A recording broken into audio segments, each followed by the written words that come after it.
het is goed of het is verkeerd. Zwart-wit, verdijk in gries.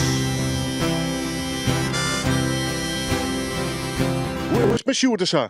Ja, goed hè? Ja, mooi hoor. Maar dat gaat er ook. Dus ja, leuk. Ja. Goed. Ja. Pro de noemen schreeuwen, nijwerk. Ja, we zijn voor een nieuwe plaat doen en dat is even te back naar de roots.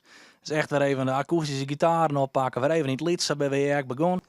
We schreeuwen het laatste nou al, het is eind hebben we het laatste al. Het is nou even dat de karmaatje van welke gaan we nou definitief opnemen. Er komt nog een project tussen terug. We zijn vregen door de kenniswerkplaats Onbegrepen Gedrag Friesland. Om ook een lied van hun te schreeuwen. Dus daar ben we er ook mee douane. En dat zal binnen nou een paar maand ook uitkomen.